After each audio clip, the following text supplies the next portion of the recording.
میں آپ کو ابھی مجلس پڑھتے ہوئے جب خطیب یا ذاکر کہتا جی درود پڑھیں، آپ کیا درود پڑھتے ہیں؟ اللہم صلی علی محمد وعلی، یہ درود ہم نے کہاں لیا؟ اس قرآن سے۔ قرآن سے حکم کہاں آیا؟ خدا قرآن میں کہتا ہے ان اللہ و ملائکۃ یصلون علی النبی یا ایھا الذین آمنوا صلوا علیہ وسلموا تسلیما۔ بے شک صلی علی محمد وعلی، بے شک میں اللہ اور میرے ملائکہ، میں اللہ بھی درود پڑھتا ہوں۔ چھوٹی جنتری سے لے کے بڑی کتاب صحیفہ سجادیہ اٹھا کے دیکھا، اس میں لکھا درود عبادت ہے۔ سب کا عقیدہ ہے درود عبادت ہے، اور خدا کہہ رہا ہے کہ میں کرتا ہوں۔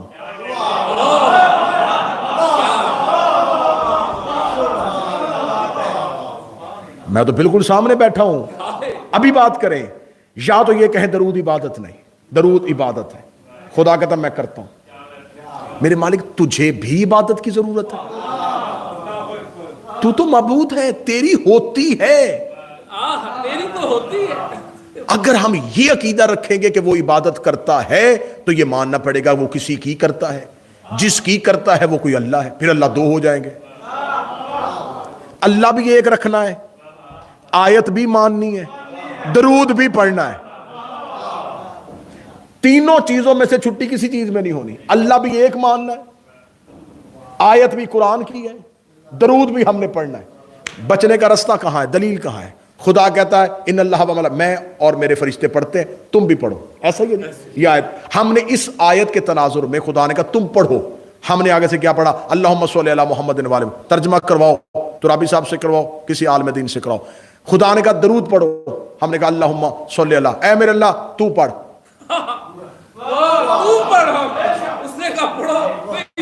اللہم صلی علی محمد وعلی محمد، اس کا ترجمہ کیا ہے؟ اے میرے اللہ تو درود پڑھ محمد اور آل محمد پر۔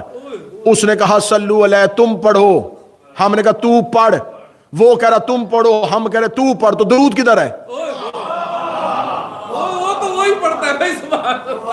وہ کہہ رہا تم درود پڑھو، اس نے حکم دیا ہے، ماننا واجب ہے۔ اس نے کہا اقیم الصلاۃ، نماز قائم کرو، اور ہم کہیں تو پڑھ۔ وہ حکم دے رہا درود پڑھو، اور ہم کیا کریں؟ اللہم صلی علی محمد وعلی محمد۔ لو پھر حسینیہ میں اس نوکر ماتمی عزادار سے اگلا جملہ سننا، یہ جو ہم درود پڑھتے ہیں یہ درود نہیں، درود کی دعا ہے۔ جسے تم درود سمجھ کے پڑھ رہے ہو یہ اصل میں درود کی دعا ہے۔ اللہم صلی علی، اے میرے اللہ تو پڑھ، وہ کہہ رہا تم پڑھو۔ اب میں اپنی زبان سے کہوں کہ میرے خیال میں یہ دلیل ہے، تو معصوم کا فرمان ہے ہمارے منبر پہ کوئی خیال پڑھے تو یہاں سے پکڑ کے اتار لو۔ یہ خیالات کے مجموعے کا نام نہیں، یہاں پر فرمان معصوم سے سہارا لینا ہے۔ میرے چھٹے شہنشاہ سے ایک بندے نے آ کے پوچھا مولا درود کسے کہتے ہیں؟ مولا نے فرمایا درود ہے اصل میں خالق سے فیض لینے کا نام۔ سنیے گا سنیے گا سمجھیے گا، بول پڑیں گے تو نتیجہ ضائع ہو جائے گا، کیونکہ انسان جب بولتا ہے تو دماغ کام نہیں کر رہا ہوتا، لہذا تھوڑی دیر کے لیے بالکل سکوت اختیار کیجئے گا لیکن جملہ وصول کیجئے گا۔ اصل درود کیا ہے؟ فرمایا خدا کہہ رہا تم پڑھو، ہم نے کہا تو پڑھ۔ درود وہ چیک پوائنٹ ہے جہاں خدا فیض پہنچاتا ہے، مخلوق لیتی ہے۔ تو جب وہ پہنچا رہا ہوتا ہے تو وہ انہیں وسیلہ سمجھ کے انہیں مان رہا ہوتا ہے، جب ہم لے رہے ہوتے ہیں تو ہم انہیں وسیلہ سمجھ کے ان سے فیض لے رہے ہوتے ہیں۔